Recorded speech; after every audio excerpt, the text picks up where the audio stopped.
Country Music Facts and Trivia. Thank you for being here. Today's video is on Keith Whitley and Lorrie Morgan, and Keith's final love letter to Lorrie Morgan, and how it's absolutely heartbreaking.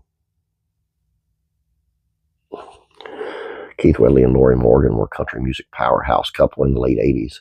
The two were married in 1986 until Keith's passing in 1989 from alcohol poisoning at the young age of 33, which sadly occurred on this date, actually on March the 9th, 36 years ago.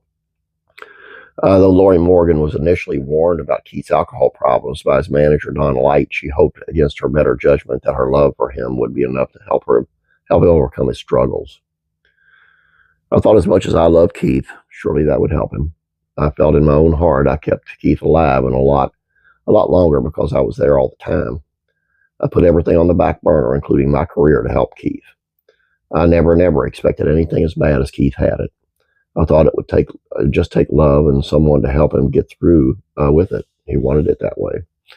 But something inside of him wouldn't let him. It literally was like he had cancer and could not control. She always knew in the back of her mind that he was a ticking time bomb, and she lived in constant fear that something bad would happen to him. Every time the phone would ring, it was in the back of my mind that there was somebody calling to tell me he's been in a wreck or died of alcohol. It was a living hell. It was on pins and needles when he was on the road. We had 6 great months of nothing but pure ecstasy. It was a heavenly marriage and home. In fact, she used to occasionally tie their legs together in the middle of the night so he couldn't get up to go drink. They had a touch marriage that ultimately ended in tragedy on May the 9th, 1989, when Keith passed away. He had taken Lorrie to the airport to see her off on a promotional trip to Alaska. He gave her a handwritten letter before he left her there, which was not all that uncommon or out of character for him. What he wrote to her, though, was almost like a farewell note. When she read it again on the way home, in retrospect, she felt like he was trying to tell her something. And it's the most beautifully written thing you ever read. Would you like to know what I wish for you? If I could have any wish I wanted, this is my wish. That in your life, which is so precious to me, may worries, troubles, and problems never linger. May they only make you that much stronger and able and wise. May you rise each day with sunlight in your heart, success in your path, answers to your prayers, and that smile that I always love to see in your eyes.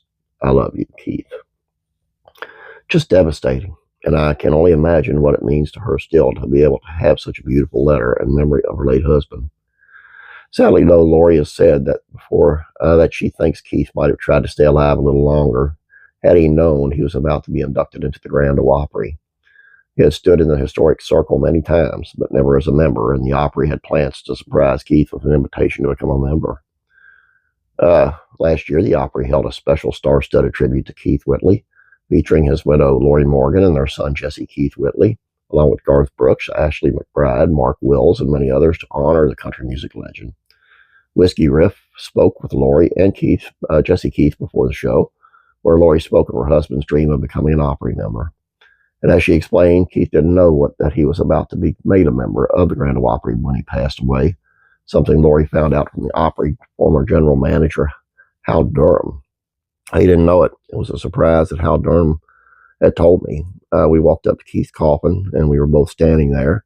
And I was holding on to Keith's hand, and Hal kind of shook his head, and he said, just 3 weeks away from being a member.